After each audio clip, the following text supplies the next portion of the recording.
నేననుకున్నట్టే జరుగుతుంది.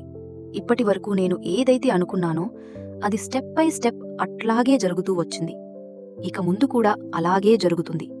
నీకు ప్రతిరోజు పండగలాగే ఉంటుంది. నేను ఎక్కడ నువ్వు ఉండాలని అనుకున్నానో అక్కడే ఉన్నావు. నేను ఎట్లా నువ్వు ఆడాలని అనుకున్నానో అట్లాగే ఆడుతున్నావు. అలాగే ఆడుతూనే ఉంటావు. నువ్వు చాలా తెలివిగా, లీగల్గా, సేఫ్గా మాట్లాడుతున్నావు అని అనుకుంటున్నావు.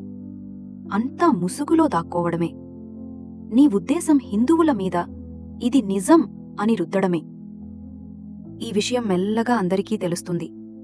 కాబట్టి నీకు టైం చాలా తక్కువగా ఉంది. ఈ ఎన్ఆర్ఎఫ్ ఆడుతున్న victim card blame game trap కాబట్టి మీరు ఆ ట్రాప్లో పడకండి. గిల్ట్ ఫీల్ చేయడానికి ట్రాప్ వేస్తుంది. తన రియల్ ఇంటెన్షన్ దాచిపెట్టి పైకి బొంకడం మాత్రమే చేస్తుంది. ఆమె స్ట్రాటజీ ఏదైతే ఉందో దాన్ని రివర్స్ చేయండి. ఆడియన్స్ని తన వైపు తిప్పుకోవడం ఈమెకు వెన్నతో పెట్టిన విద్య.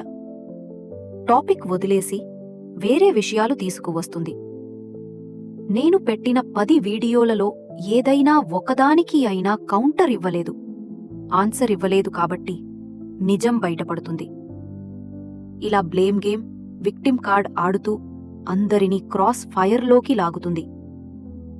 నేను మీకు మళ్లీ చెప్తున్నాను, మీలాంటి సిండికేట్స్ నాకు లేరు. నేను సబ్స్క్రైబర్స్ అండ్ వ్యూస్ కొన్నాను అంటున్నావు, అందులో తప్పేంటుంది? కావాలంటే నీ ఛానల్కి నేను స్పాన్సర్ చేయగలను. ఎన్ఆర్ఎఫ్ నీకు గుర్తుందా? ఈ ఎన్ఆర్ఎఫ్ నాట్ రియల్ ఛానల్, నా వల్లే పుట్టింది, నా వల్లే ఉన్నది అని చెప్పావు కదా.